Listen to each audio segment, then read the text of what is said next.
Welcome back to another segment of Manifest with SI Power. Man, we hot. I'm just saying it because we're really cooking over here. Go look at the videos for yourself. You can be a critic all you want. It's hot and we're cooking over here. Holy Spirit, teach me how to love. Teach me how to surrender my heart as it relates to my desires, my vision, and my dreams. Teach me how to get my emotions involved. Holy Spirit, teach me how to love. All right. It's so simple.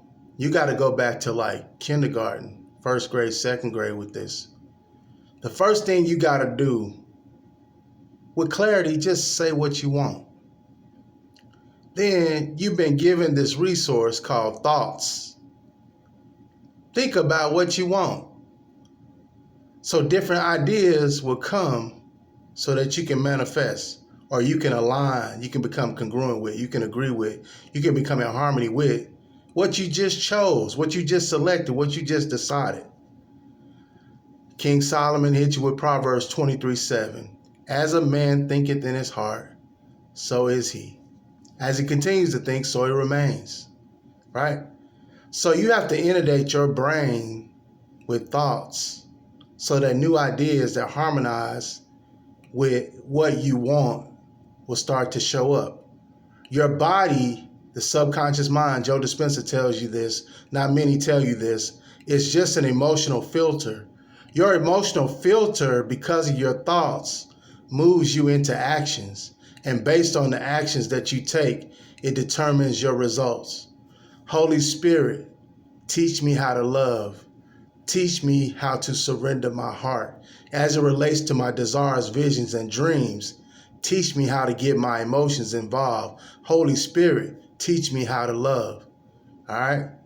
Bob Proctor said, thinking is the highest function that a man or woman is capable of. Ralph Waldo Emerson said, a man is what he thinks about all day long. Buddha said, all that you are is the sum total of your thoughts.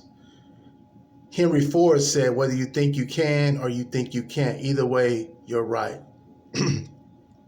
So you have to pick what you want, and then you got to think about it.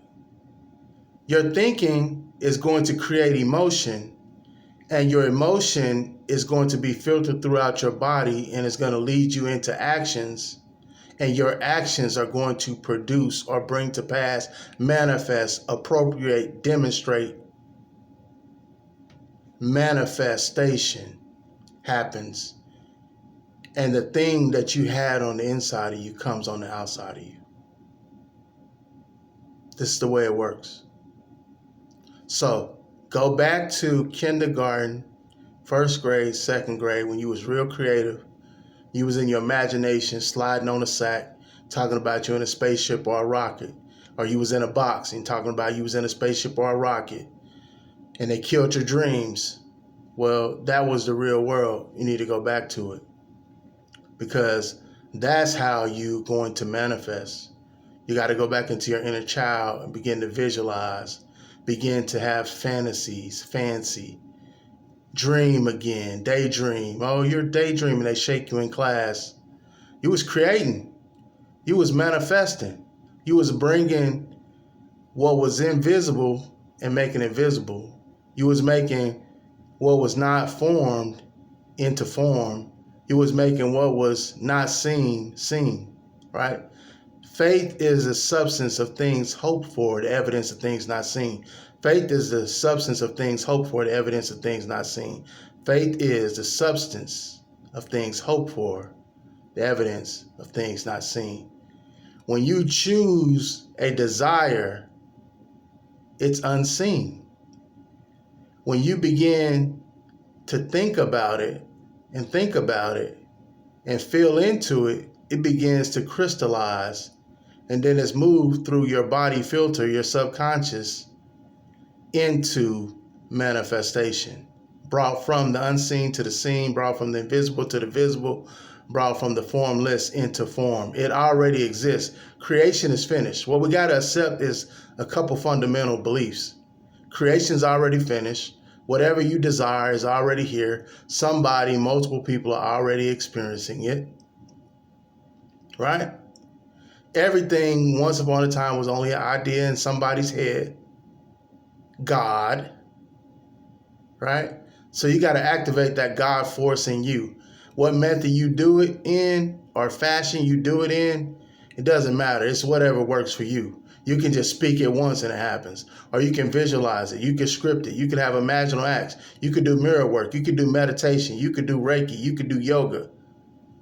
You could do hypnosis. You could do journaling. You could write sentences. It's all up to you.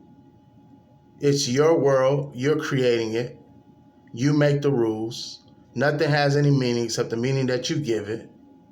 Stop letting 3D bully you. Stop letting all the teachers and coaches bully you.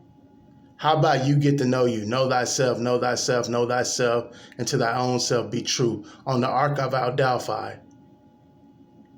This is the thing that you definitely are supposed to do. Know yourself. So I encourage you to know yourself. Holy Spirit, teach me how to love. Teach me how to surrender my heart. Teach me as it relates to